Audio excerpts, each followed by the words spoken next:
안녕하십니까? 오늘 영상으로 이순신 강의를 하게 된 여수예의재단 설립 이사장 강성천이라고 합니다. 반갑습니다. 지금 이순신 학교 이제 4기 그 강의가 진행되고 있는데요. 지금 뭐 4기 수강생들 보니까 서울서도 오고 또 제주도 뭐 가까운 여름 뭐 순천 광양은 말할 것도 없고 뭐 거의 전국 각지에서 정말 그 이순신 장군에 대한 그 열정, 애정으로 이 정신을 배우고자 하는 그 향학열로 이렇게 여수 이순신 그 사기생으로 많은 분들이 입학을 하셔가지고 굉장히 기쁘고 이렇게 반갑게 지금 생각하고 있습니다.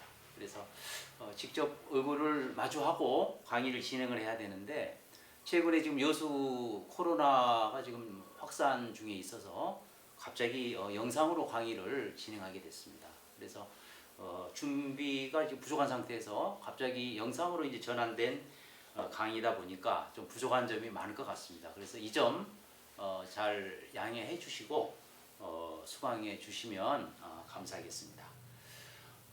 우선 이 우리 교재 이순신 학교 이제 교재가 여러분 이제 가지고 계시는 그 김종대 전 헌법재판관님께서 쓰신 시는 이미 준비를 마치었나이다라는 이제 책입니다. 이게 이제 일종의 우리 기본 이제 교과서입니다.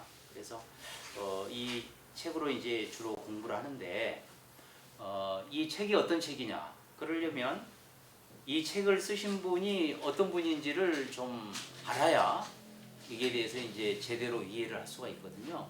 그래서 여기에 대해서 우선 이 책의 저자, 교재, 그리고 이 여예재단에 대해서도 좀 배경 설명을 하는 게 이순신 정신을 제대로 배우는데 크게 도움이 될 걸로 생각을 해서 제가 좀 자세히 설명을 좀 드릴까 합니다.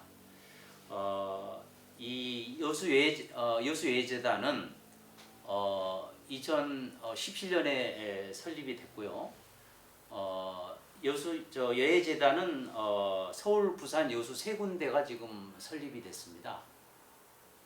이 여예재단이 설립되게 된 계기는 김종대 재판관님께서 판사 생활을 하시면서 근 40년 동안을 연구를 해오셨습니다. 이 이순신이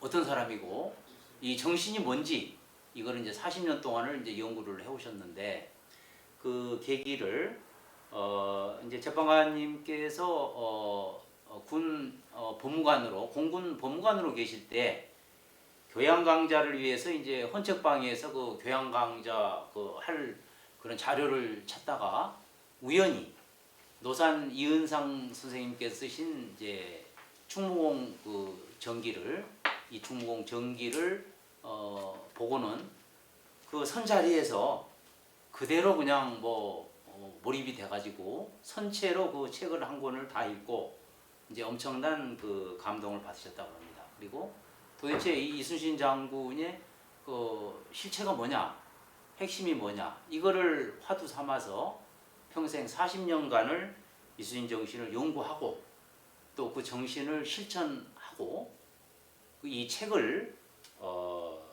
쓰셨습니다. 시는 이미 준비를 마쳤나이다 하는 그런 책을 이제 남겼고 그러던 와중에 2014년 4월 16일 날 그 비극적인 세월호 사태가 터졌습니다. 그러면서 300명이 넘는 이제 어린 학생들이 이제 목숨을 잃었는데 그런 안타까운 이제 그 충격적인 소식을 접하고 이대로 가서는 안 되겠다. 이거는 큰 문제가 있다. 이런 그런 위기, 그다음에 이런 그 비극적인 사태를 막고 그다음에 앞으로는 그 다른 세상을 위해서는 이런 충무공 이순신 정신이 필요하다. 그래서 직접 연구만 하고 책만 썼는데 직접 나서서 이걸 적극적으로 이순신 정신을 보급해야겠다. 이런 결심을 하시고 그해 서울에 예해재단이 설립이 됐고 또 부산에 설립이 됐고 그 다음에 이제 여수에 이 아카데미 과정 이제 우선 그 아카데미가 이제 개설이 됐는데요. 이거는 이순신 그 강사 양성 프로그램의 3기 이순신 아카데미 3기 과정이 이제 개설이 됐습니다. 2014년에. 그래서 여수에는 이제 2001년 뒤에 2015년에 개설이 됐고요. 그래서 서울, 부산, 여수에서 이순신 그 지도자 양성 과정인 아카데미가 3기가 배출이 됐습니다. 그리고 저는 여수 이순신 아카데미 이제 2기생으로 1년 동안 김종대 재판관님께 이제 수업을 들었고, 그다음에 3기 강의 때 1년간을 또 다시 한번 들었습니다. 그래서 2년 동안을 이제 김종대 전 헌법재판관님께 이순신 강의를 이 교재 중심으로 해서 이제 직접 듣게 되었습니다. 그리고 그 이후에 이제 이순신 학교를 설립해서 이순신 정신을 보고하고자 하는 예해재단이 이제 서울, 부산, 여수에 설립이 됐고, 이제 여수에도 이제 재단이 27년에 설립이 돼서 올해 이제 이순신 제 4기 강의를 지금 이제 진행하게 됐습니다. 그래서 이 책을 지으신 이제 김종대 재판관님, 그리고 이 이순신 여해재단 이 학교에 대한 그런 그 배경을 좀 설명을 드렸습니다. 그래서 이순신 이 교재 중심은 이순신 정신을 배우는 데 있습니다. 어떤 이순신 장군의 그런 뭐 전술, 전략을 통해서 이런 뭐 전쟁이 일어났을 때 뭔가를 이제 배우자는 이런 것이 아니고, 우리가 지금 배우자 하는 것은 이순신 장군의 그 정신을 배우는 겁니다.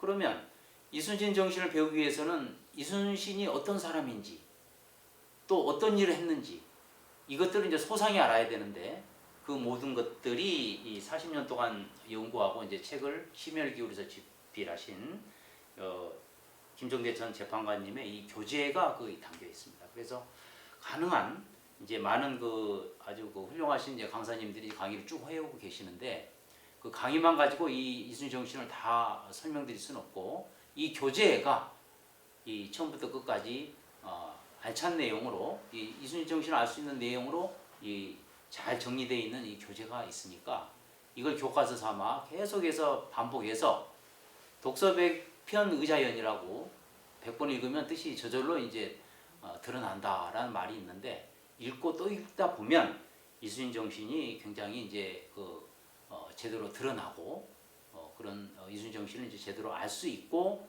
그 다음에 이순신 정신을 이제 함양하고 직접 이제 실천에 옮길 수 있는 그런 기회가 될 거로 봅니다. 그래서 저는 이 책을 지으신 김종대 전 헌법재판관님께 굉장히 감사를 드리고 있습니다. 40년 동안 연구를 해서 이렇게 책으로 남겨주지 않았으면 아마 제가 죽을 때까지 이순신 장군은 알지만 그 정신에 대해서는 제대로 모르고 아마 죽지 않았을까, 그런 생각을 하는데, 이 책으로 인해서 정말로 그 이순신 장군을 제대로 이해하고 그 정신을 올바로 배울 수 있기 때문에 정말 기쁘고, 하여튼 그 전 김종대 재판관님께 굉장히 감사를 드리고 있습니다.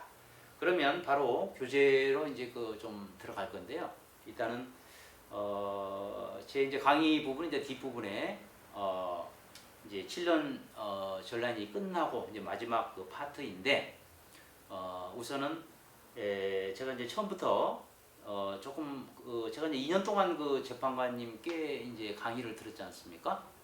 그래서 이제 그 강의를 들으면서 재판관님께서 강조한 부분, 그런 부분은 이제 제가 잘 메모를 해두고 제가 이제 머리에 깊이 각인을 했는데, 그 부분에 대해서 간단히 좀 넘겨짚고 그 다음에 본 강의로 들어가도록 하겠습니다. 그러면 교재를 좀 펴서 이제 봐주시기 바랍니다. 24페이지를 좀 펴주시기 바랍니다. 자, 24페이지 가운데 부분에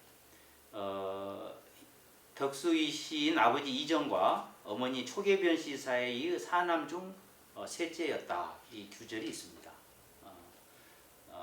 사남 중 이제 셋째 아들로 태어났고, 이제 첫째와 이제 둘째 형님 일찍 돌아가셨기 때문에 거의 뭐 이순신 장군은 이제 맏아들 그런 역할을 했고, 그만큼 이제 그 초계변 씨 어머니로부터서 이제 많은 그런 그 어렸을 때부터 워낙 총명하고 해서 많은 사랑을 받았고, 그다음에 이제 그 집안에 이제 기둥이 됐었다, 그런 이제 사실은 이제 다들 이제 알고 계실 겁니다. 거기에 보면 이제 왜 이름이 이제 순신이라고 지어졌는지 쭉 내용이 있으니까 그걸 이제 보시면 되겠습니다. 그리고 32페이지를 넘겨 주십시오. 32페이지 보면 그 이순신 어머니 위에서 다섯째 줄에 초계변 씨 이제 수림의 딸로 친정이 이제 아산고을 백암이었다, 이런 그 구절이 있습니다. 그래서 이 아래 밑으로 그 자세한 그 내용들이 있으니까 그걸 한번 잘 한번 봐주시면 이순신 장군을 이해하는데 지금 많이 이제 도움이 되십니다. 그다음에 38페이지를 좀 보시겠습니다. 38페이지에 위에 다섯째 줄에 역시 이순신은 21세 되던 8월 보성군수를 지낸 방진의 외동딸과 결혼한다, 이 구절이 있습니다. 그래서 지금 보성에서도 이순신 장군을 이제 그 여러 가지 그 유적지를 개발하고 이런 이제 그 스토리 힐링 차원에서 지금 상당히 그 심혈을 기울이는 걸로 지금 알고 있습니다. 그래서 이제 보성도 이런 그 부인의 방진이라는 걸 이제 인연으로 해서 지금 많은 이제 그 계획을 하고 있는 걸로 알고 있습니다. 그리고 그 방진은 그 어렸을 때 그 교과서에서 지금 그 배운 적이 있을 겁니다. 그 산적이 집에 침입했는데 화살이 떨어지니까 이 화살을 이제 물론 그 내통하는 이제 종들하고 짜고 화살을 이제 전부 다 없앴는데 그런 연유에 이제 산적이 침입을 했는데 이 외동딸인 방진이 배를 짜는 그 화살과 비슷한 그런 그 대나무 묶음, 그걸 화살처럼 내던져 가지고 화살이 남아 있는 것처럼 해서 깜짝 놀란 그런 이제 산적들이 이제 도망을 쳤다는 그런 그 어렸을 때 이제 교과서에 본 내용이 있을 건데, 그 주인공이 바로 이 방진의 외동딸인 이순신 장군의 이제 그 부인이 되겠습니다. 그다음에 그 옆에 줄에 그 옆에 페이지에 맨 아래 보면 39페이지, 이순신은 이제 22세가 되던 해에 자신의 인생 진로에 대해 심사숙고한 끝에 무인의 길을 걷기로 결심한다. 이게 이제 인생이 이제 전기가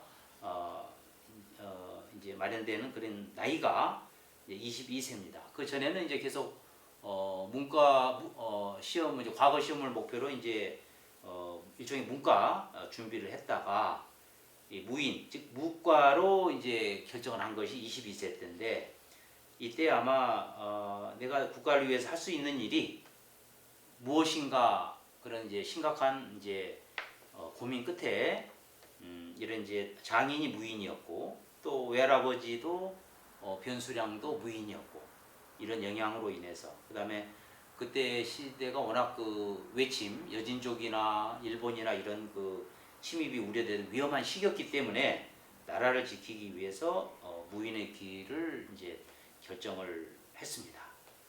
자, 41페이지를 보겠습니다. 41페이지 보면 아래에서 6번째 줄입니다. 이거는 이제 잘 아시는 내용입니다. 이거는 뭐 교과서에도 워낙 많이 소개되고 해서 잘 아는 내용인데, 참고로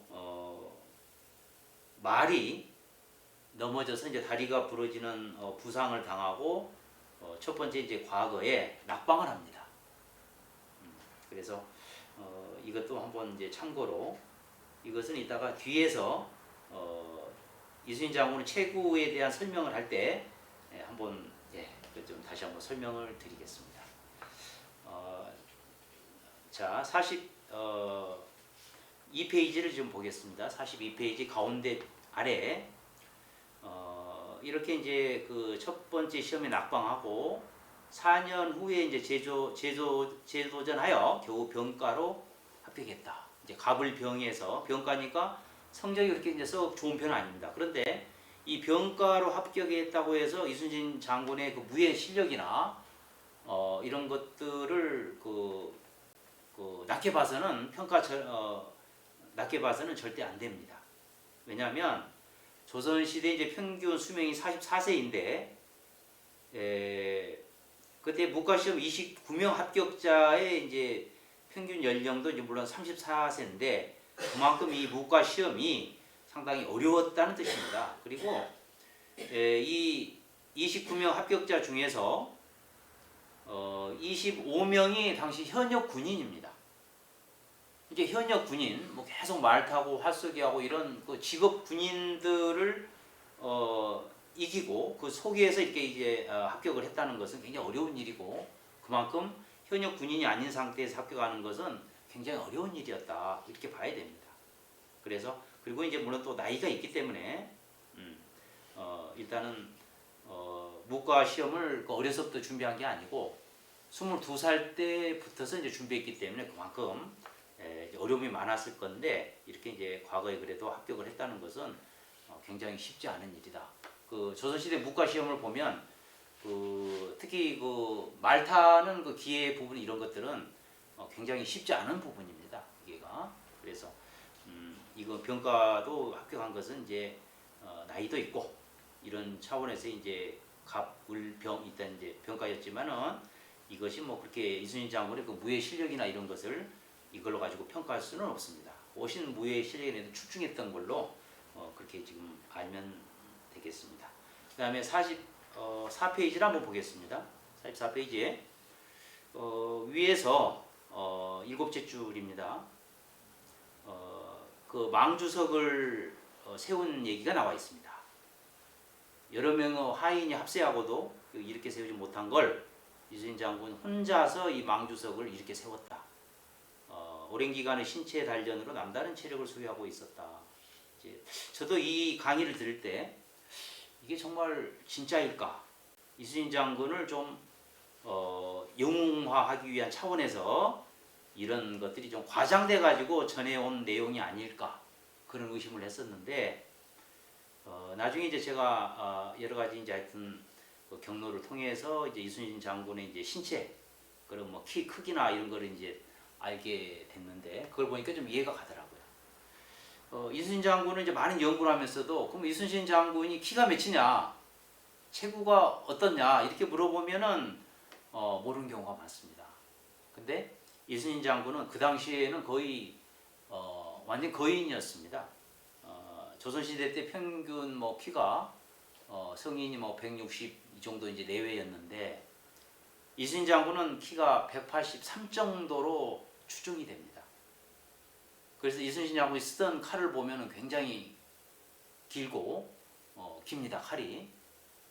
그런데 183cm 정도로 이제 추정이 되는데 그러다 보니까 이런 그 망주석 여러 명의 하인이 일으켜 세우지 못한 망주석을 혼자 세울 수 있는 그런 힘을 소유하고 있었다.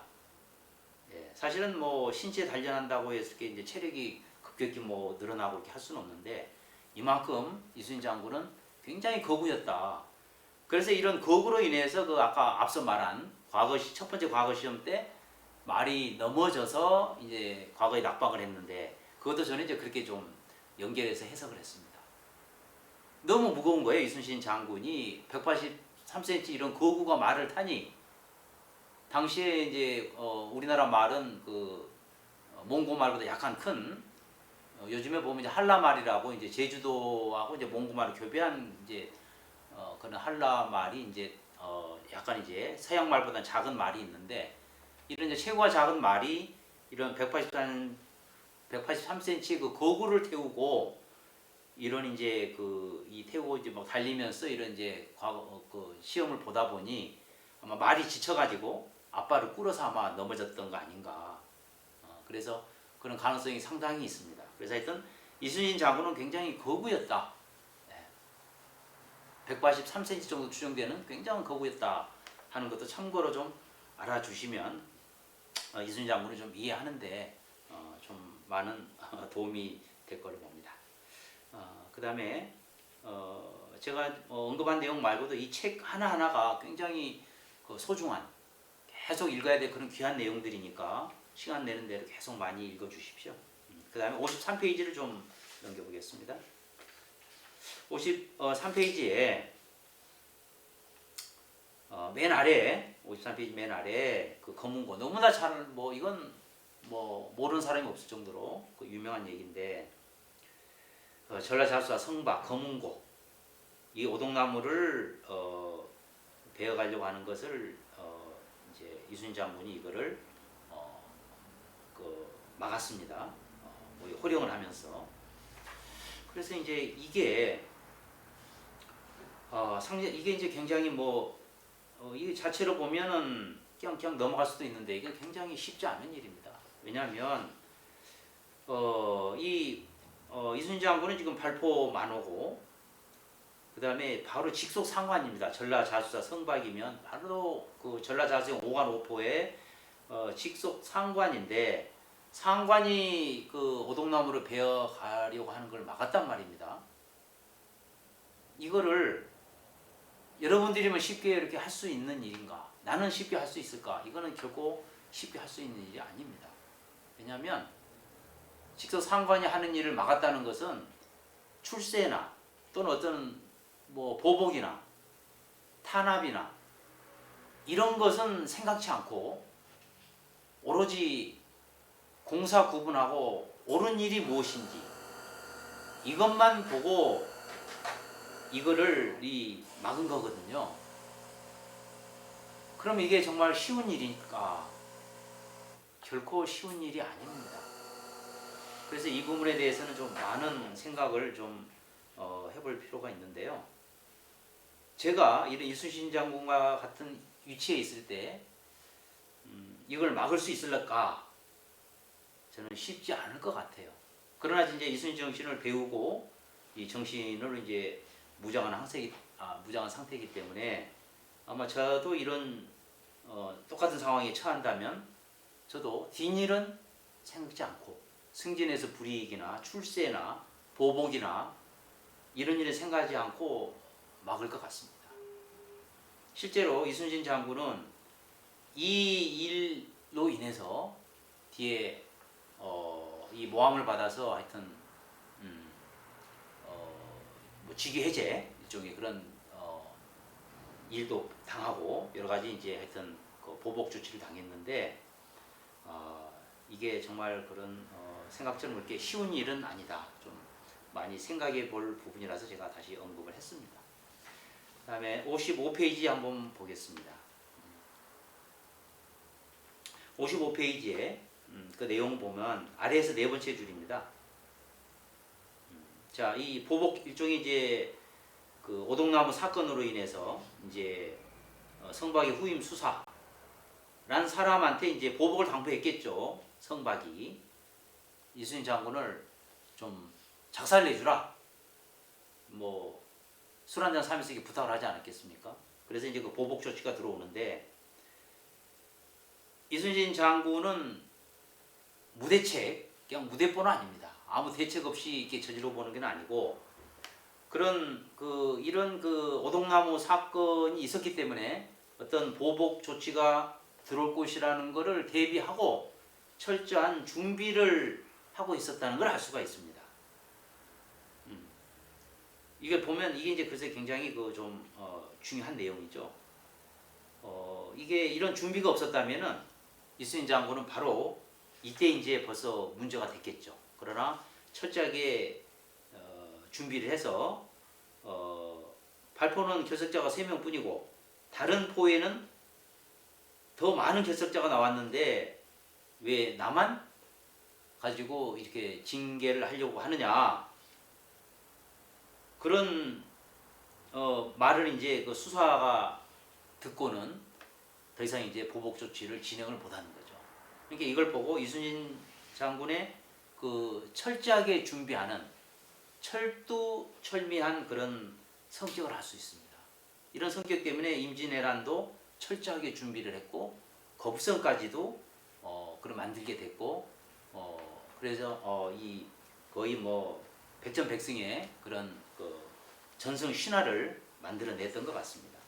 그래서 이 철저한 준비는 뒤에 이일과의 그런 그 이일이 또 보복하고자 했을 때도 그런 게 한 번 더 언급이 됩니다. 자, 그다음에 66페이지 한번 보겠습니다. 66페이지에 바로 나옵니다.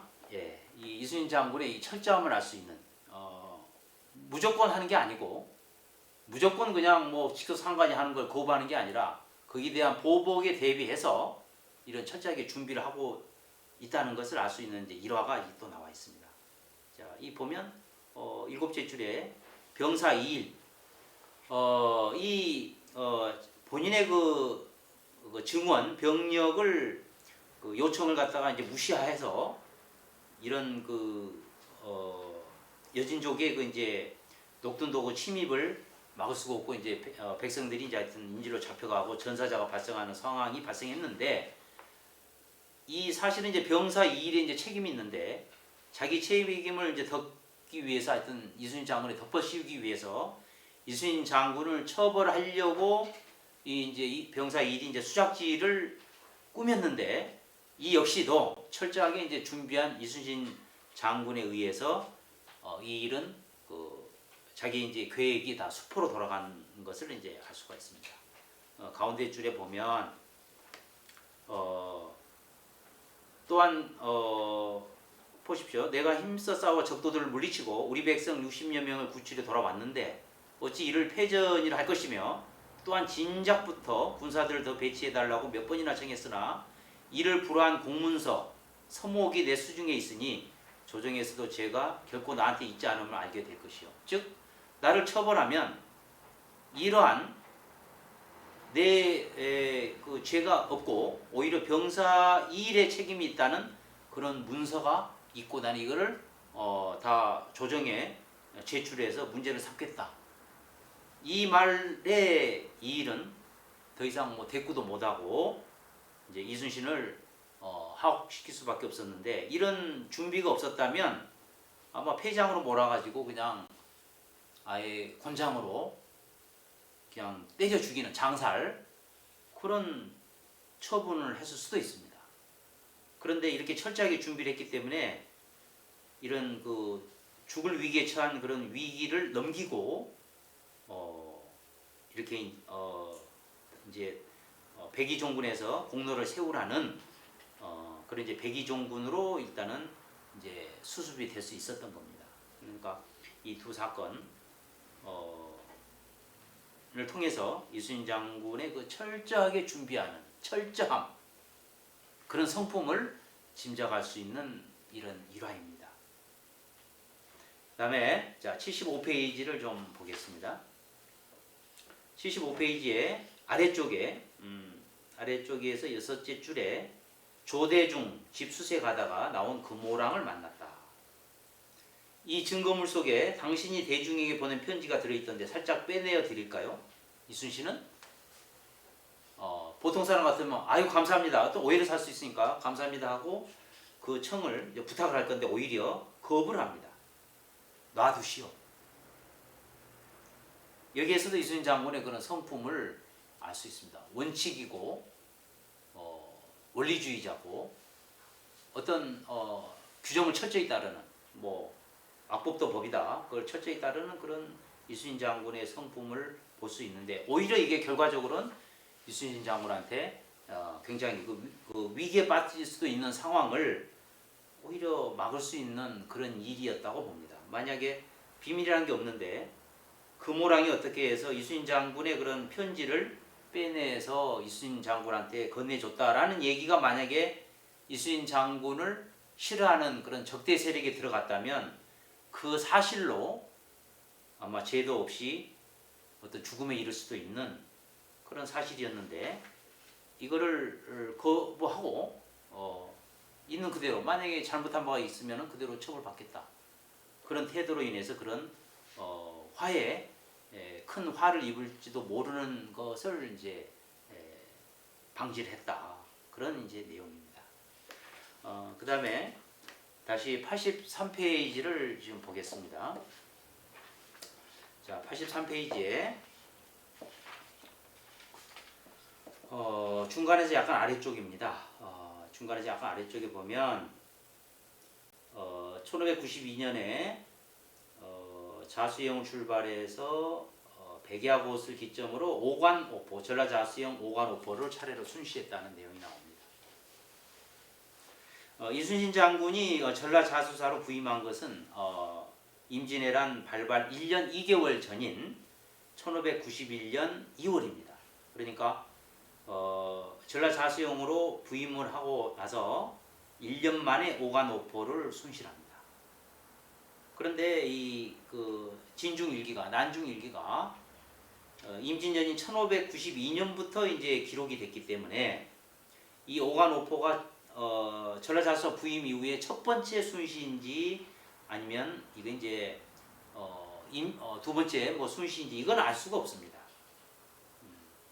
그건 알 수는 없는데 제가 이제 뭐 추리하기에는 이게 첫 번째 순시가 아니었을까.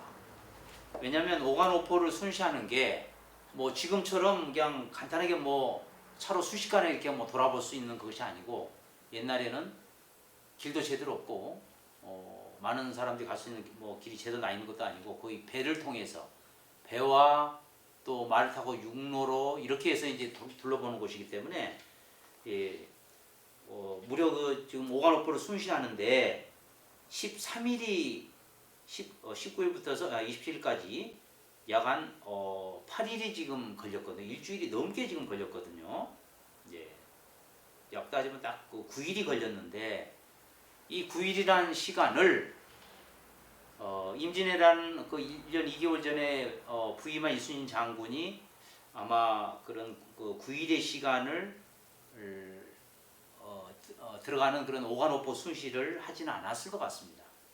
왜냐하면 이순신 장군이 1591년 2월에 전라자수사로 부임을 해가지고 눈코 뜰 새 없이 바빴을 겁니다. 뭐 이런 9일이 아니라 하루도 빠질 수 없을 정도로 그런 정신없이 바쁜 그런 시간을 보냈을 건데 그거는 지금 곧 왜군이 쳐들어오게 되는데 뭐 전라 자수영 뭐 다른 뭐 경상 우수영 마찬가지로 엉망이었을 게 분명하거든요. 뭐 선언 명부에 등재된 숫자 또 항해가 가능한 뭐 판옥선이나 무기, 병장기 뭐 이런 게 뭐 전혀 정비가 없이 엉망이었을 거니까 그 뻔한 사실 아니겠습니까? 그렇기 때문에 우선 이제 전라자수영 자신이 책임 직속 본영에 모든 걸 정비하는데도 아마 1년이라는 시간은 빠듯했을 것이고 아마 직접 이제 순시는 못하지만 이제 뭐 인편이나 이런 뭐 서류 뭐 편지로 해서 이제 오관오포 책임자들 만호나 이런 책임자들의 이런 하여튼 1년 정도 시간을 줄 거니까 모든 거를 다 장부 정리하고 정비하라. 그 다음에 순시를 하겠다. 이렇게 해서 1년 정도 그런 정비할 시간을 주고 아마 순시를 나갔을 겁니다. 그래서 이제 드디어 이런 1년 만에 오관오포를 이제 차례로 순시하고 저희 여수예의재단 이것을 기념을 해서 우리가 2017년도에 우리 이 행사를 초도 순시길이라는 행사를 만들어서 여수의 코리아나호라는 이제 범선이 있는데 그 범선으로 이 백야곳에서 이 백야곳 물론 이제 여기서는 아니고 이제 여수 항에서 출발했지만 백야곳을 거쳐서 고흥의 여도까지 이 이순신 장군이 오관오포 차례로 순시했던 그 길 그대로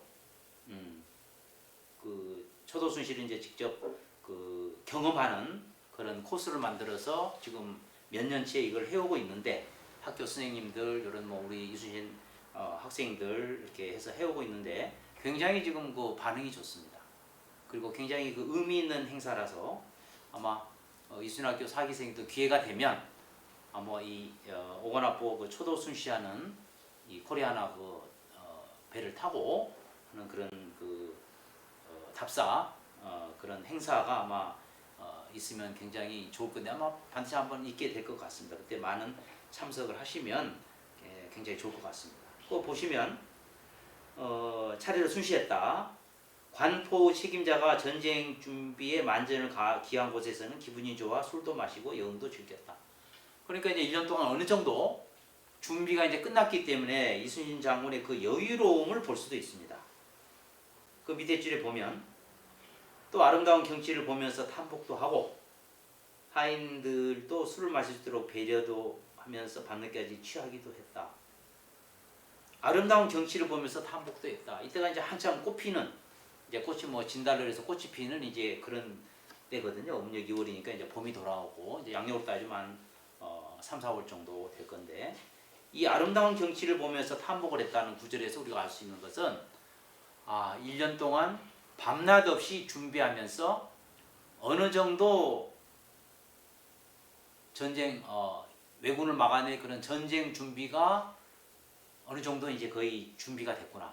즉 이순신 장군이 목표로 했던 그런 거에 거의 한 90% 이상 거의 100% 가까이 이제 준비가 되지 않았나. 그래서 이순신 장군이 이제 상당히 여유를 가진 것을 알 수가 있습니다. 전쟁 준비가 다 끝나지 않았다면 이렇게 아름다운 경치를 보면서 즐길 이런 마음의 여유가 있을 수가 없습니다. 그리고 이 뭐 기분이 좋아서 이제 뭐 술을 마실 수 있는 상황도 아니죠. 그런데 보면 관포의 책임자가 전쟁 준비에 만전을 기한 곳에서는 기분이 좋아 술도 마셨다. 관포의 그런 그 지휘관이 전쟁 준비에 만전 100% 됐다는 거거든요. 만전을 기했는데 이순신 장군이 직접 관할하는 이 본영 전라자수령 본영 여수는 준비가 안 됐겠습니까? 거의 만반의 준비가 됐다. 거북선 건조도 거의 끝나고 이제 뭐 화포 실험이나 이런 건 남았지만 거의 이제 준비가 다 끝났다. 그걸 알 수가 있습니다. 그러니까 곧 왜군이 침입에 들어온다는 걸 알고 근 전라자수로 부임한 1년간 밤낮 없이 이 준비를 해온 겁니다. 그러다 보니까 9일 정도 걸리는 오간오포는 순시할 틈이 없었을 겁니다. 그리고 결국은 그래서 이 1592년 임진년에 오간오포가 아마 순시길이고 이게 부임 이후에 첫 번째 초도 순시길이 거의 확실할 겁니다. 예. 자, 그 다음에 87페이지를 보겠습니다. 87페이지에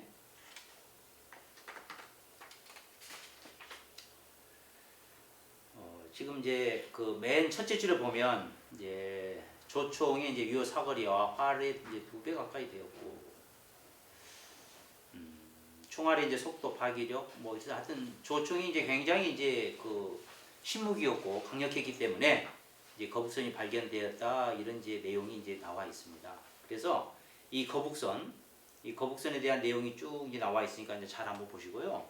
여기를 보면 이 거북선이 필요했던 것은 역시 이순신 장군의 그 철저함, 만약에 대비한 그 철저함이 나와 있습니다. 사실은 왜군하고 직접 붙어보지 않은 상황에서는 왜군의 그런 그 전력, 왜군 함선의 그 전투력, 전략 이런 것들을 알 수가 없거든요. 그리고 조총이라는 것은 워낙 또 강력했고 그렇기 때문에 이순신 장군은 이거에 대응할 그런 신무기가 필요했고 그 신무기가 바로 화포와 그 다음에 거북선이었습니다.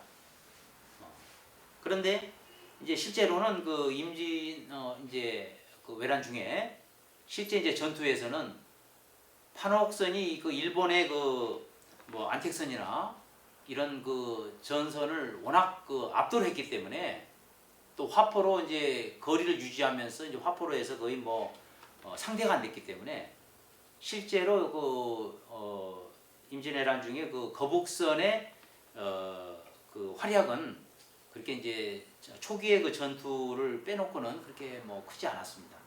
그거는 뭐 거북선이 없어도 거의 판옥선만으로 왜군을 갖다 제압을 할 수가 있었기 때문에 그러나 이때는 벌써 왜군하고 이제 붙어보지 않은 왜군하고 이제 전투를 치러본 적이 아니었기 때문에 이 철저하게 이 준비를 했다. 그런 거북선에 이제 철저함이 이제 나와 있습니다.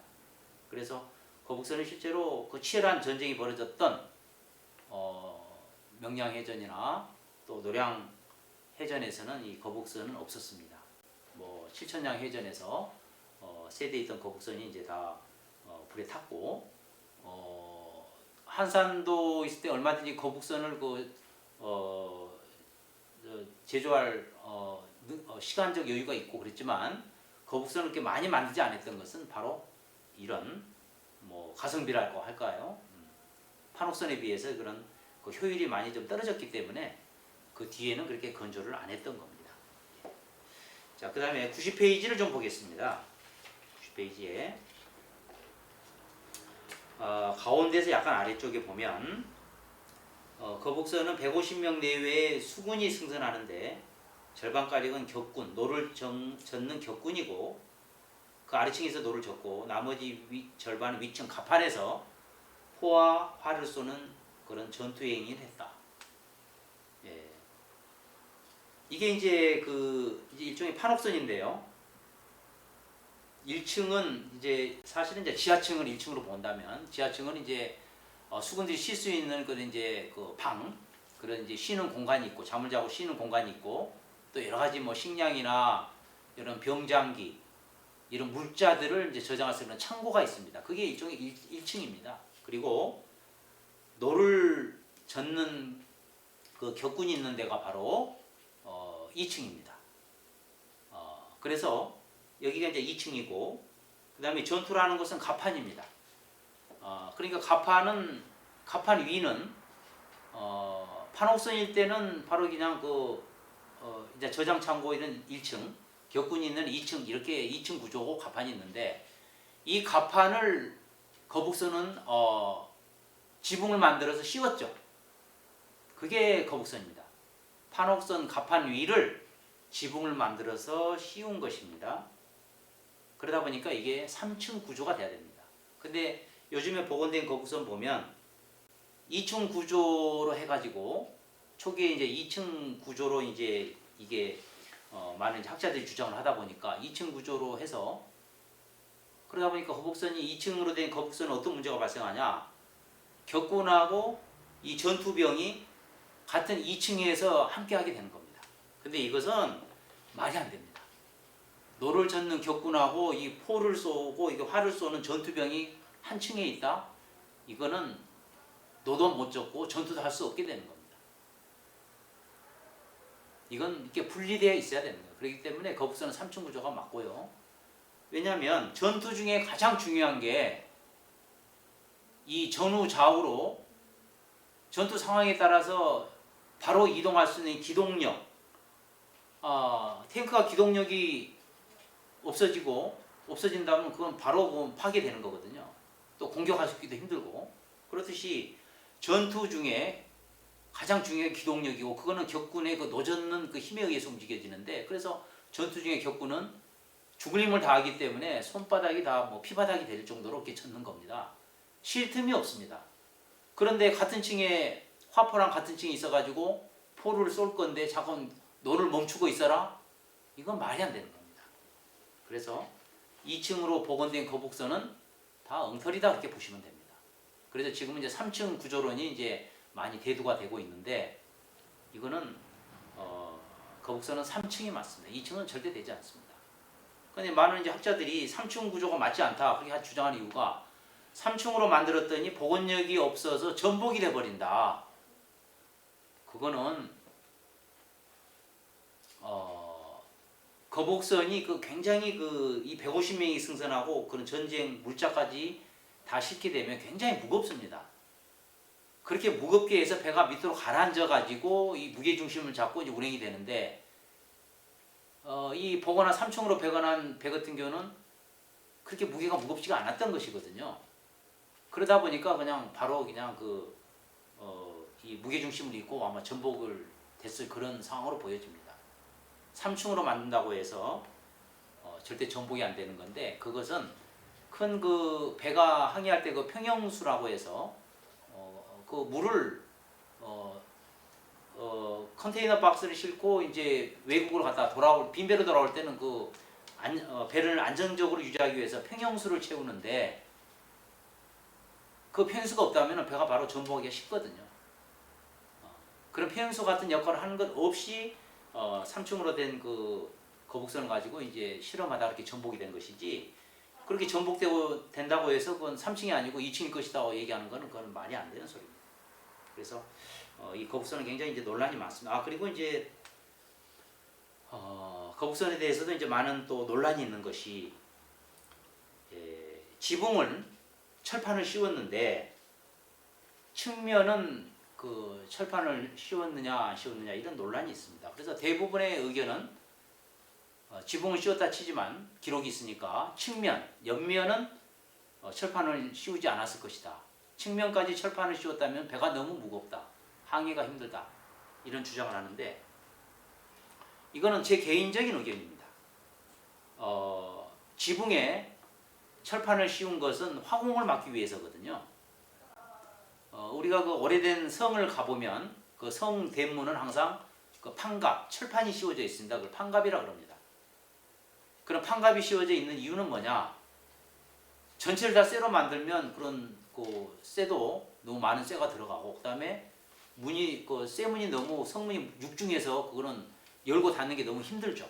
그렇기 때문에 일단 나무로 만들어서 거기에 또 쇠판을 씌우는데 판갑을 하는데, 그 이유는 바로 불에 타는 걸 막기 위해서 그럽니다. 성문이 닫혀 있는데 거기에 불화살을 집중해서 쏴가지고 불에 탄다 그러면 그 성문이 바로 그거는 그냥 불타 없어지는 거거든요. 그래서 그걸 막기 위해서 철판을 씌운 것이고, 거북선도 그 지붕에 철판을 씌운 이유가 바로 그런 화공을 막기 위해서입니다. 거북선은 지금 폐쇄된 곳이잖아요. 불이 붙으면 끌 수가 없어요. 그리고 왜군의 그런 그 기본, 그 왜군도 이제 해상 그런 그 전쟁이 많이 벌어졌는데, 그때 기본 전략이 거리가 있으면 화공전, 그리고 거리가 붙으면 등선 육박전으로 해서 이제 그런 결투를 내는 그런 이제 전략을 썼기 때문에 화공은 기본입니다.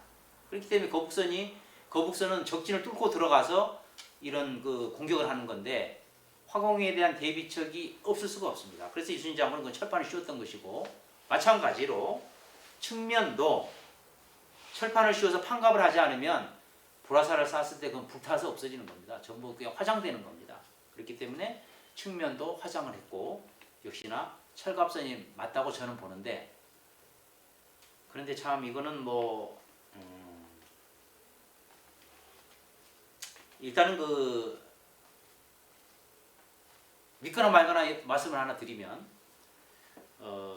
이 거북선 장군의 그런 이제 얘기가 전해져 오는데, 거북선 장군 이제 거북선을 활로 쐈더니 화살이 튀어나왔다 라는 그런 얘기가 있는데, 그것을 보고 판갑이 돼 있었구나. 판갑이 돼 있지 않으면은 화살을 쐈을 때 그건 꽂혀야 되거든요. 근데 꽂히지 않고 튀어나왔다는 것은 역시나 그 측면도 판갑이 되었다. 그런 걸 좀 알 수가 있습니다. 그러면 그 내용은 어디에 나왔느냐? 그걸 설명하려면 얘기가 길어져서 그거는 일일이 설명을 못 드리고, 이제 관심 있는 기회 되시면 다음에 이제 그런 설명을 드리겠는데요. 언젠가는 하여튼 이게 확실하게 이제 지붕 외의 측면까지도 판갑이 됐는지를 알 수 있는 그런 약간 그 좋은 기회가 하나 있는데, 지금 그 조만간 우리 그 여의제 이순신 아카데미 이제 3기생 중에 이제 한 분이 이순신 그 장군의 그 유적지 중에 이제 거북선이 좀 반파 상태로 지금 볼 속에 묻혀 있다는 그런 이제 설이 있어서 그걸 직접 좀 탐사에 나설 예정으로 있습니다. 그래서 만약에 다행히 거북선이 이제 발굴이 된다면 이 실체가 확실히 좀 드러날 걸로 그렇게 이제 보고 있습니다. 자, 109페이지입니다.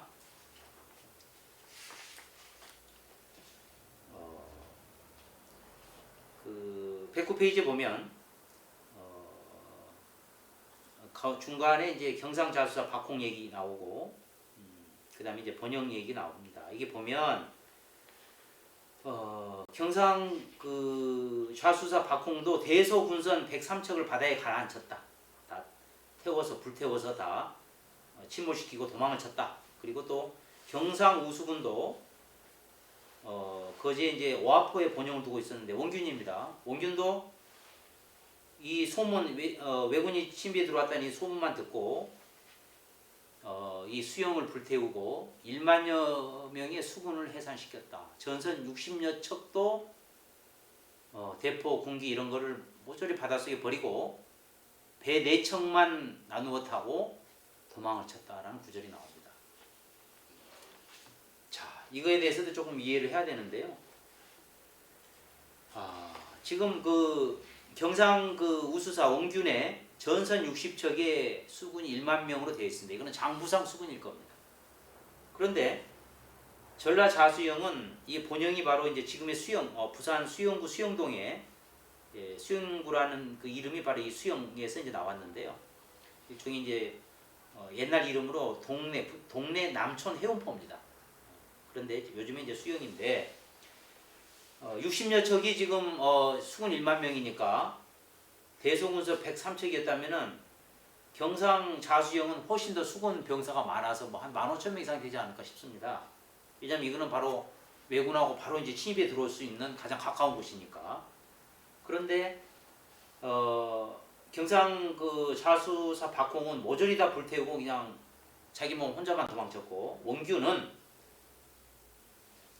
4척, 60척은 이제 60척 중에서 단 4척만 이제 이제 휘하 그 장병도 나누어 타고 이제 도망을 쳤는데, 우리가 여기에서 알 수 있는 것은 가동할 수 있는 수군이, 그 배가, 함선이 이렇게 이것밖에 안 됐었다는 겁니다. 즉 경상 자수영이나 경상 우수영이나 정상 그 항해가 가능한 그런 판옥선이 몇 척 안 됐다는 것이고, 또 이 격군이 있어야 이거를 노를 저어 가지고 이거를 뭐 배를 항해를 할 건데 격군이 없다는 거죠. 도망가 버리고 격군이 없고 장부상으로만 남아 있다 보니까 이런 일이 발생하는 겁니다. 즉 격군이 있고 배가 정상으로 이제 그 항해가 가능한 배였다면 이렇게 불태워 없애지는 않을 겁니다. 그런데 노를 저은 수군 격군도 없고 뭐 장부상으로 10,000명의 수군이지만 이 10,000명의 수군을 해산시켰다 되어 있는데 장부상으로 10,000명이고 실제로는 이게 10분의 1은 1,000명도 안 된 것 아닌가. 그나마도 이제 1,000명도 많이 도망을 가버리고 배 4척이 나누어 탔다 그러는 거니까 한 척에 한 150명 보면 한 몇백 명 정도, 한 600명 정도만 태우고 이렇게 이제 도망을 간 겁니다. 그래서 이제 이게 얼마만큼 임진년에 이순신 장군의 그 전라자수영 5관 5포, 그 다음에 전라우수영 이혁기 장군의 그 전라우수영만 빼고 경상자우수영은 엉망이었다. 이거를 알 수가 있습니다. 그리고 여기에 대해서 좀 이 부분에 좀 설명을 하나 드릴게요. 본영이 나오죠. 경상자수영 본영은 바로 이 수영, 그리고 경상우수영 본영은 오화포입니다. 지금은 이제 가배량입니다. 지금 가배량인데 마찬가지로 전라자수영 본영은 여수고, 전라자수영 5관 5포 중에서, 그리고 경상우수영 본영은 바로 이제 해남이죠. 그래서 본영이다 그러면 전라자수영 5관 5포 중에 본영은 바로 이 여수가 되겠고요. 이순신 장군이 삼도수군 통제사가 된 뒤에 본영은 바로 전라자수영이 되는 겁니다. 삼도수군 통제영의 본영은 전라자수영이 되고 전라자수영의 본영은 어디냐 그러면 여수가 되는 겁니다. 그래서 이제 본영 얘기가 자꾸 나오는데, 통영은 이순신 장군 그 임진년 때는 그는 본영이 아닙니다. 한산도는 임시 진이었지 정식 본영이 아니에요. 삼도수군 통제영은 어디까지나 전라자수영이 되는 겁니다. 그래서 이순신 장군이 한산도에 진을 치고 있을 때도 본영에서 전갈이 왔다, 이런 내용이 있거든요. 그 본영은 어디를 말하냐, 바로 전라자수영을 말하는 겁니다. 그래서 이순신 장군은 좌도 절도상하 겸 이제 삼도수군 통제사가 됐던 것이죠. 그렇기 때문에 이 임진왜란 때 3대 수군 통제형 본영 그러면 여수가 맞는 것이고, 통영은 아닙니다. 통영은 임진왜란 이후에 약 200년 동안 그런 삼도 수군 통제령이 존속을 했고, 그래서 이제 통영이라는 이름을 얻었는데, 그것은 임진왜란이 끝난 이후입니다. 그래서 임진왜란 중에 삼도 수군 통제령은 바로 전라자수령, 그 중에서도 전라자수령인 여수가 바로 번영이 됩니다. 그래서 임진왜란 때 번영이 바로 통영이다 얘기하는 것은 그건 잘못된 내용입니다. 그거는 참고해 주시면 좋겠습니다. 그 다음에 110페이지를 보겠습니다. 이거는 아까 앞에서 그냥 설명을 했습니다. 내용들 한번 보시고요. 그 다음에 125페이지를 좀 보겠습니다.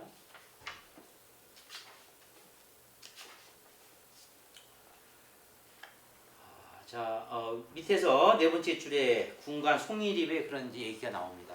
예. 군관 송일입, 이순신 장군이 이제 최측근 휘하 장수였었고, 굉장한 이제 그 전공을 세웁니다. 고흥 사람이고요. 여산 송씨입니다. 참고로 그 여산은 그 익산이 원래 익산에 있는 그 옛 지명입니다. 그 열양하고 이제 낭산 합쳐가지고 앞뒤 글자 따라서 이제 여산이라 이렇게 붙였다고 하는데, 이번에 국회에서 이순신 그 재단 이제 법률안이 이제 발의가 됐는데, 그 발의한 분이 송영길 현 더불어민주당 이제 대표입니다. 이분이 이제 고흥분이고 여산 송씨입니다. 그래서 그런 인연이 과거부터서 그런 인연이 이쪽으로 좀 쭉 이어져 내려오는 것 같습니다.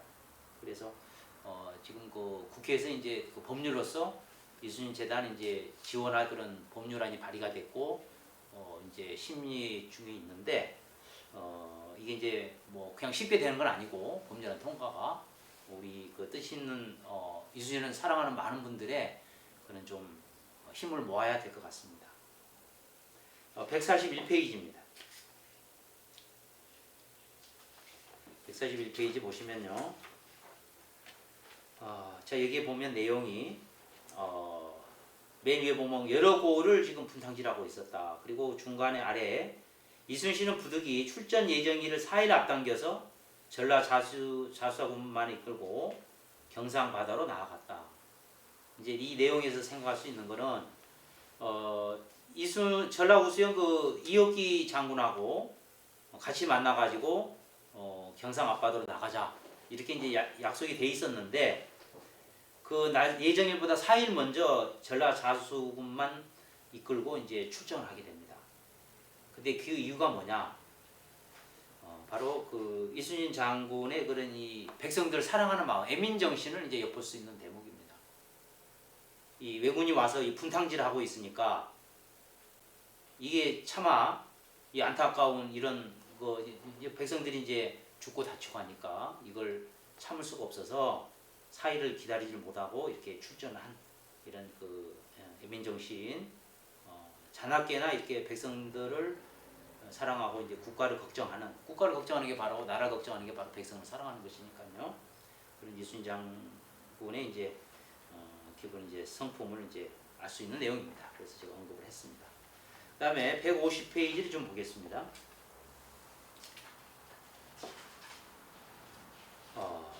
지금 그 1부, 2부로 해서 1시간씩 하려고 했는데요. 1부가 조금 길어질 것 같습니다. 그래서 죄송하지만 1부 시간이 한 1시간 20분 정도, 그 다음에 2부는 뭐 1시간 정도, 이 정도 좀 길어질 것 같은데 조금 양해를 부탁드리겠습니다.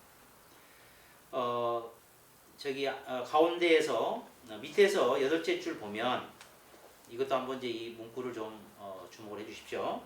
외선 한 척만은 부수지 말고 짐짓 남겨두도록 명했다. 남아있는 적들이 타고 나올 배 한 척 정도는 그대로 두어야, 이런 구절이 있습니다.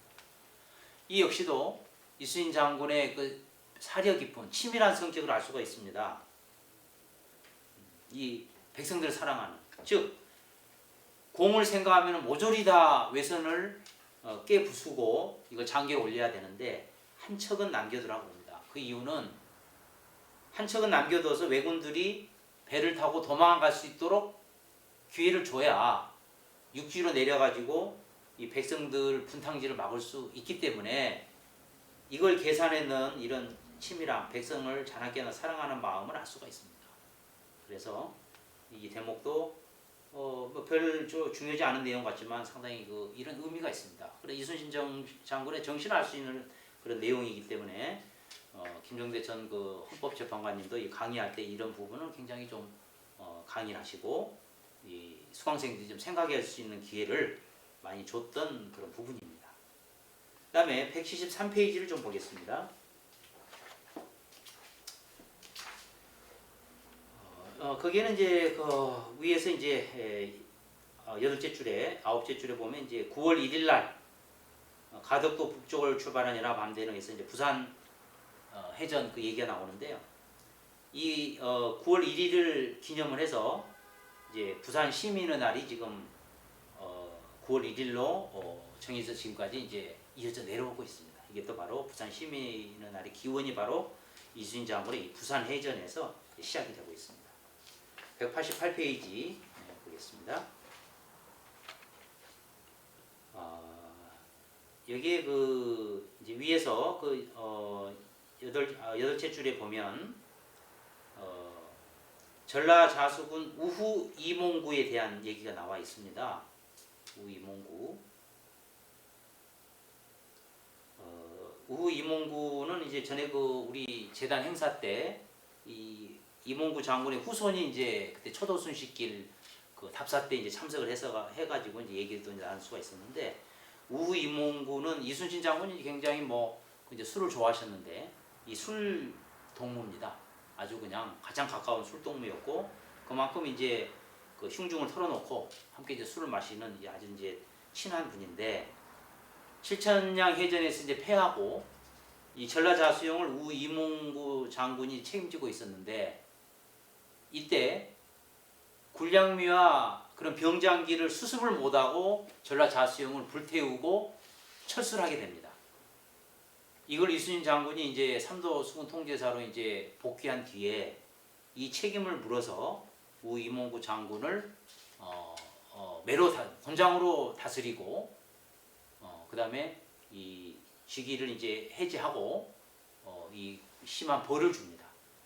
그렇게 이제 술친구로서 친한 상태인데, 보통 사람 같으면 그런 옛날에 정부를 이용해서 그냥 눈 감고 넘어갈 수도 있는데, 공사는 분명히 했다.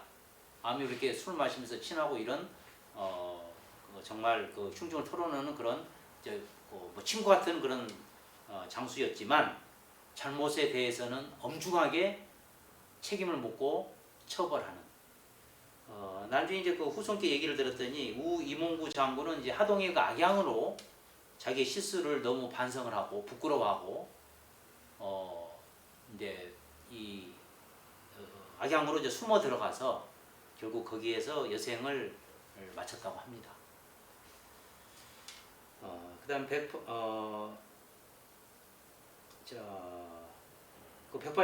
이제 189페이지 아래에서 세 번째 보면 은흥 외에도 많은 승리와 이순신을 도왔다. 임진왜란 때 승군의 활약이 굉장했습니다. 그래서 수행하는 스님들이 이런 전투 능력이 있었을까 하는데, 듣기에 승병의 그런 전투력 굉장했다고 합니다. 워낙 스님들이 이렇게 이 보통 수행하고 보통 분들이 아니기 때문에 전쟁도 이게 전략이 있고 머리가 있어야 하는 것이지 무작정 해서는 안 되는 거잖아요. 그래서 이 수군들이 그런 병사들 이런 병사들 아니었지만 굉장히 임진왜란 때 국가 위기에 이 백성들이 이제 도탄에 빠질 때 굉장히 많은 의병으로서 이 승병들이 많은 활약이 있었다. 그래서 특히 거저대에도 승병들의 본거지 이런 절에 가면 조총과 같은 작은 조총 형식인데 그런 총으로 여러 개를 묶어가지고 한꺼번에 발사할 수 있는 이런 무기들도 그런 절에가 지금 보관돼서 지금 내려온다는 얘기도 있습니다. 그래서 상당히 승군들의 활약이 많았다. 213페이지 보겠습니다. 밑에서 이제 다섯째 줄에 이제 최철사 이원익, 오리 이원익 이제 많이 알려지지 않았지만 임진왜란을 극복하는데 하여튼 오리 이원익 선생이 큰 역할을 했었고 죽을 뻔한 이제 이순신 장군의 이제 구명 때도 이 의원이 이 큰 역할을 했습니다. 그래서 이런 국가 위기에는 이런 그런 그 헌신적인 그런 그 인물들이 있을 때 국가 위기는 빨리 좀 극복이 되는 것 같습니다. 그다음에 219페이지 보겠습니다. 중간 부분입니다. 보면 이순신은 감성이 풍부하고 정이 많았으며 사랑이 가득한 자애로운 성품을 지녔다. 그는 자존심이 강하고 자신을 사랑했다. 나아가 부모, 처, 자식들과 친척들을 사랑하고 부하들을 사랑했다. 그 충만한 사랑은 사회와 나라로 이어져 백성을 사랑하고 국토를 사랑하는 데까지 이르렀다. 이게 이제 이순신 장군의 이제 성품을 정리한 건데요. 굉장히 정이 많은 사람이었다. 그리고 그만큼 가족 사랑하고 부모의 효도하고 어머니께도 지극정성으로 하여튼 효도를 다하고 또 그만큼 부하들도 사랑하고 백성들도 사랑했다. 이게 성품입니다.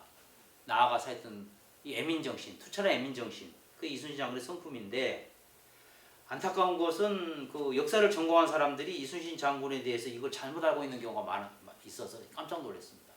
이순신 장군은 잔인한 사람이다.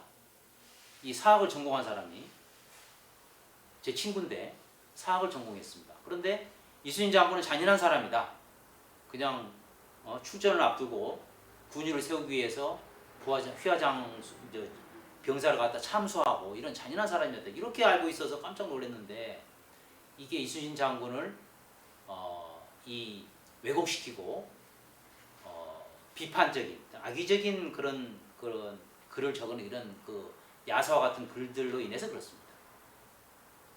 그건 군율에 의해서 참수 그 병사를 도망하다 잡힌 병사를 참수한 것은 있지만 그것은 그 군율이 그렇기 때문에 그런 것이고 그런 병사를 놔두면서 전쟁에 패하면 휘하 병사들은 물론이고 이 백성들까지 많은 사람이 죽고 다치기 때문에 그건 어쩔 수 없이 그런 군율에 따라서 이제 처형한 것이지 성품이 잔인해가지고 이렇게 한 게 아닌데 이게 왜곡에서 허위로 잘못 알려진 경우가 있더라고요. 그만큼 이순신 장군에 대해서 잘못 알고 잘못 알려져 있는 게 굉장히 많습니다. 이순신 장군은 굉장히 자유로운 분이고 이순신 장군은 그 초계 변씨의 어머니께 엄청난 사랑을 받았고 그 사랑이 바로 사랑을 받은 사람이 사랑스러운 사람이고 사랑을 아는 사람이고 사랑을 베푸는 사람이거든요.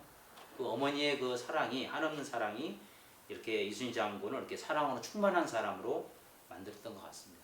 그래서 그 이순신 장군의 셋째 아들 면이 왜군 칼에 이제 목숨을 잃었다는 편지를 듣고 대성통곡을 하고 창자가 끊어지는 이제 아픔을 느꼈다는 것이 모든 부모가 이제 그런 슬픔을 느끼겠지만 그 슬픔에 느낀 강도는 차이가 있을 겁니다. 근데 이순신 장군은 그런 창자가 끊어지는 고통 대성 몰래 소금 창고 들어가서 이제 대성 통곡을 하고 이런 걸 보면 굉장히 하여튼 사랑으로 충만한 사람이었다는 걸 알 수 있습니다. 232페이지 보겠습니다.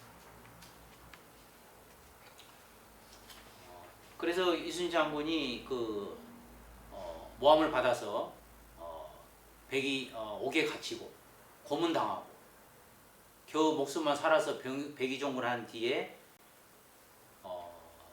칠천량에서 조선수군이 개멸된 상태에서 삼도수군 통제에서 이제 재임명을 받았을 때 거기에 가타부타 한마디 말도 없이 보통 사람이면 그렇게 나를 공을 세운 걸 인정을 않고 반대로 죽이려고 했던 그 선조가 미워서라도 사양할 수도 있지 않습니까? 그런데 그거 일치 없이 바로 삼도 수군을 재건하기 위해서 나서는 것은 이 자기가 나서서 이 수군을 재건하지 않으면 그리하여 왜군을 물리치지 않으면 많은 조선 백성이 목숨을 잃기 때문에 그 백성을 사랑하는 정신 때문에 그런 개인의 그런 원망 이런 거는 다 뒤로 하고 이 나라를 구하기 위해서 이렇게 다시 삼도 수군 통제사를 이제 받아들이고 수군 재건을 만들어서 이렇게 승전으로 이끌었던 겁니다. 그 다음에 232페이지 보겠습니다. 232페이지에 아래에서 다섯째 줄입니다. 거기에도 보면 이순신 가족과 나누는 그 사랑에 대한 내용들이 나와 있고 자식은 물론이고 조카들도 무척 사랑했다는 그 구절이 나와 있습니다. 그래서 이순신의 그 이 가족 사랑이 더 확대되고 커진 것이 바로 백성에 대한 사랑, 나라에 대한 사랑, 이 애민 정신이었다. 자, 249페이지 보겠습니다. 자, 249페이지 보면요. 이제 이순신 장군의 그 남다른 효자 위에서 8째 줄에 보면 이제 나옵니다. 이순신은 남다른 효자였다. 함경도에 있을 때 아버지의 부음을 듣고 천리가 약 400km가 넘는 길을 밤낮 없이 말로 달려갔던, 그리고 이제 3년상을 치렀고요. 또 어머님에 대한 효심, 이 초계변시에 대한 그런 이제 내용이 이제 쭉 이제 나왔습니다. 그래서 이제 초계변시는 임진년 이제 난리가 나자 여수 웅천이란 곳입니다. 옛날 곰내 마을이라고 하는데 여수 웅천이 곰내 마을로 모셔온다. 이렇게 지금 되어 있습니다. 그래서 그곳에 어머니를 모신 까닭은 이제 본영도 가깝고 뭐 이제 선수도 가깝고 이렇게 해서 이제 그렇게 모시게 됐는데, 이순신 장군의 이제 그 휘하 정대수 장군이 이제 집에 그 어머니를 모시고, 그 다음에 이제 뭐 보성구수 방진의 딸 부인으로 해서 이제 그 일가족 하인들까지 전부 다 이 웅천 마을로 내려옵니다. 그런데 어머니는 이제 처음에 그 정대수 장군 집에 이제 하숙 뭐 하듯이 이렇게 머물러 있었는데 거기에서 계속 있고, 그 외에 이제 가족들은 약간 떨어진 곳에, 워낙 이제 대가족이니까 하인들도 많고 뭐 하인들도 뭐 몇십 명 돼가지고 그 하인들이 뭐 화살전에 병장기도 막 제조하고 이런 뭐 전쟁 치는데 큰 역할을 했다고 하는데 약간 떨어져서 이제 같이 이렇게 이제 지냈던 겁니다. 그래서 이제 여기를 보면 그 250페이지를 한번 보면 어머니를 모셔왔다. 거기에 대해서 지금 이제 한번 이제 내용이 이제 언급되어 있습니다. 중간에 보면 후방인 아산집을 두고 최전선 바닷가 선수 부근에 모셨다는 게 납득이 가지 않는다. 그리고 이렇게 모셔놓고도 어머니를 문안한 것은 5년을 통틀어 몇 번 되지 않는다. 몇 번 안 됩니다. 임진왜란에 이순신 장군이 어머니를 만난 것은 딱 3번입니다. 그래서 3차례 불과했고, 가까이 모셨다고 해서 뭐 워낙 전쟁 준비에 바빠고 전쟁 치르느라 시간이 안 돼서 이 3번밖에 7년 기간에 3번밖에 문안을 못했습니다. 그래서 이제 이게 보면 251페이지 맨 첫째 줄. 자, 이순신의 뜻도 있겠지만 그보다는 어머니의 강한 의지 때문이다. 즉, 그 어머니가 여수에 모신 거는, 여수에 머문 것은 어머니의 의지다. 저도 거기에 이제 공감을 합니다. 이순신 장군은 그 어머니에 대한 효심이 너무 지극하고, 이 모친이 그 이순신 장군의 성품, 이 효성스러운 성품을 알기 때문에 멀리 떨어져 있으면은 계속 걱정하고 이제 이 소식을 궁금해하고, 국내에 같이 있으면 그렇지 않은데도 멀리 떨어져 있으면은, 해외에 있으면 그렇게 소식이 궁금하고 걱정이 되잖아요. 그렇기 때문에 이 이순신 장군 그 모친이 자기가 멀리 이렇게 떨어져 있으면 아들인 이순신이 자기를 걱정해서 이 전쟁 준비, 공무에 집중을 못할 거라는 걸 알기 때문에 근거리에 그냥 오신 겁니다. 그러면 이제 이순신 장군이 이제 종을 시켜서 수시로 그 문안하고 내용을 파악하고 안심이 되니까, 뭐 말 타고 오면 잠깐이면 올 수 있는 거리인데도 그렇게 여수에 있을 때 2번밖에 어머니를 문안 못했다는 거. 그래서 어머니가 이제 아마 이런 보통 분이 아니신 거죠.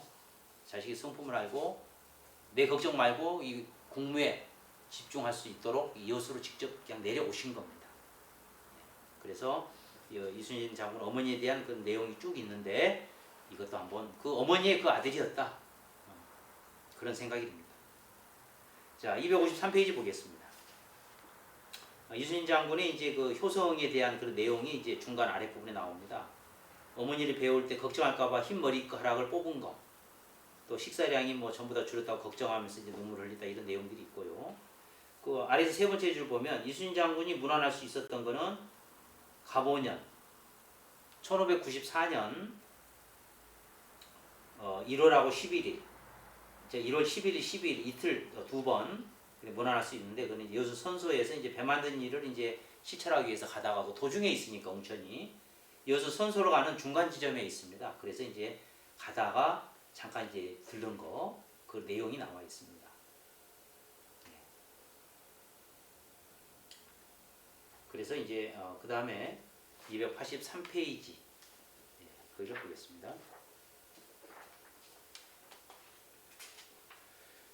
283페이지 보면은 그 초계변 시의 이제 그 마지막 중간 아랫줄에 보면 이순신 장군이 이제 투옥이 돼서 이제 옥에 갇혔다는 것을 듣고 그때 83세 이제 고령이었는데 배를 타고, 그때 이제 풍랑이 세서 항해하기가 좋지 않은 시점이었는데도 아예 죽을 작정을 하고 관을 아예 준비를 해서 관을 싣고 이순신 장군을 이제 옥바라지하기 위해서 이제 100km에서 가다가 풍랑을 만나서 이제 그 배멀미로 이제 엄청 고생을 하다가 결국은 배 위에서 이제 숨을 거두었고, 이순신 장군은 이제 백이종군 이제 옥에서 풀려서 백이종군길에 아산에 도착하다가 이 어머니의 부음 소식을 듣습니다.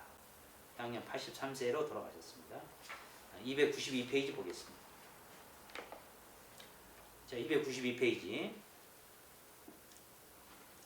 자,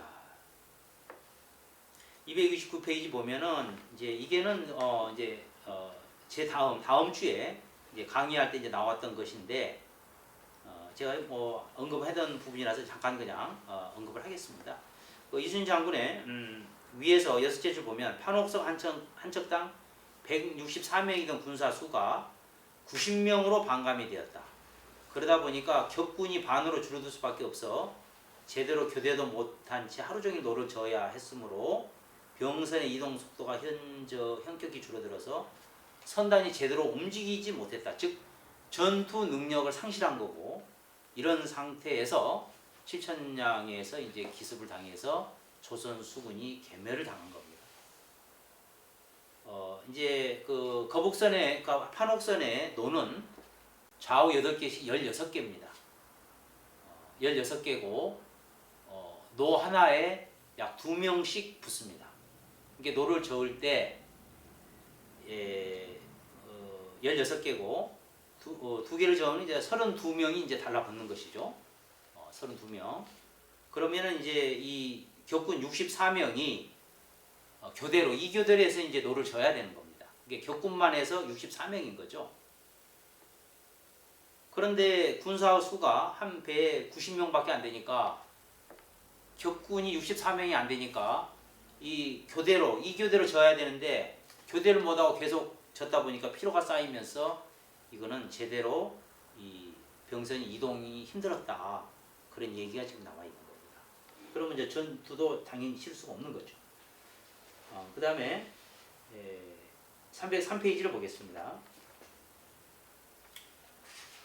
자, 303페이지 위에서 여섯째 줄 보면 8월 5일 옥과에 이르니, 이거는 이제 백이종군에 풀려서 삼도수군 통제사로 이제 재임명을 받아서 이 수군을 이제 정비하는 과정에서